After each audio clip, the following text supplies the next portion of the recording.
আসসালামু আলাইকুম। কেমন আছেন সবাই? আলহামদুলিল্লাহ আমি অনেক ভালো আছি। সবাইকে জুম্মা মোবারক। তো আমি আজকে একটা সেমাই রান্না করেছি, সেটাই আপনাদের সঙ্গে শেয়ার করলাম। তো প্রথমে আমি ফ্রাইং প্যানে ১ টেবিল চামচ ঘি দিয়েছি। আর এর ভিতরে আমি কাজু বাদাম, কাঠবাদাম আর একটু পেস্তা বাদাম, এই ৩ টা বাদাম খুব সুন্দর করে একটু ঝুরি, ঝুরি করে কেটে একটু ভেজে নেব। ও আচ্ছা, সঙ্গে একটু কিশমিশও দিয়েছি। দিয়ে আমি একটু হালকা একটু ওই যে ব্রাউন কালার আর কিশমিশগুলো যখন ফুলে উঠলো তখনই ভেবে নিতে হবে আমার বাদাম ভাজা শেষ। তো যাই হোক, আমার এটা ভেজে রাখা বাদামগুলো আমি একটু সরিয়ে রাখলাম। আর এদিকে আমি ১ লিটার দুধ নিয়েছি আর এর ভিতরে ৪ টেবিল চামচ গুঁড়ো দুধ আর ১ টেবিল চামচ কর্নফ্লাওয়ার দিলাম। আর ১ কাপ চিনি আর হাফ মানে কাপ কনডেন্স মিল্ক, এগুলো দুধের ভিতরে দিয়ে খুব ভালো করে আমি একটু জাল করে নিচ্ছি। একটু মানে খিরসা টাইপের একটু করে নিব। আর একটু মানে ভালো করে ঘন করে নিয়েছি, একটু শুকিয়ে খিরসা স্টাইলই করে নিয়েছি। তো যাই হোক, ওটা আমার করা হয়ে গেছে। আমি এটা ঠান্ডা হতে দিয়েছি আর এইদিকে আমি সেমাইটা একটু প্রসেস করি। আমি কড়াইতে ৩ টেবিল চামচের মতো ঘি দিয়েছি। দিয়ে এই যে এই সেমাইটা, হ্যাঁ, এটাকে ঝুরি সেমাই বলে। এই ঝুরি সেমাইটা আমি খুব ভালো করে হালকা জালে একটু ভেজে নিচ্ছি, যেন নিচে কিন্তু মানে লাল না হয়ে যায়।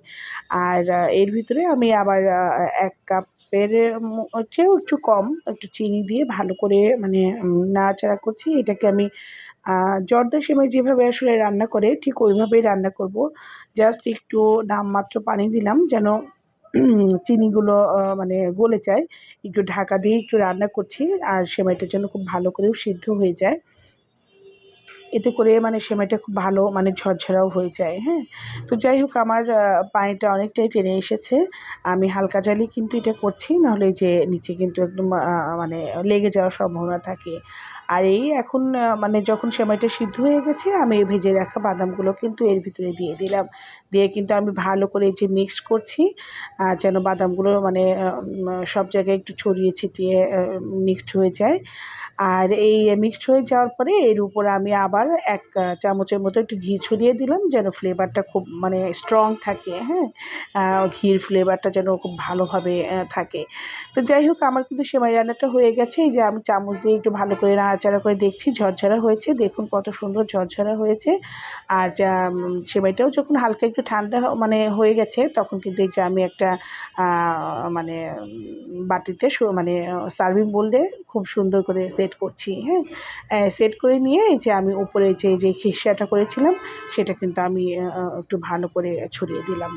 দেওয়ার পরে একবার সেমাই দিলাম আর তার উপর খিরসা দিয়েছি। এবার আবার মানে বাকি যেই সেমাইটা ছিল সেই সেমাইটাও কিন্তু আবার সুন্দর করে আবার ছড়িয়ে দিলাম, হ্যাঁ?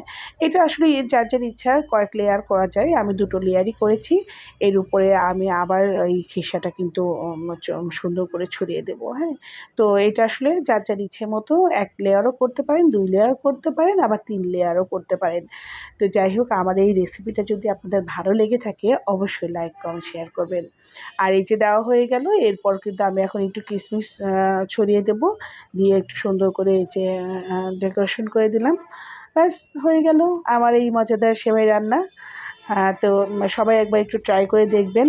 সামনে কোরবানি ঈদ আসছে, এটাও করতে পারেন ভালো লাগলে। আর আমার জন্য বেশি, বেশি দোয়া করবেন। আল্লাহ হাফেজ।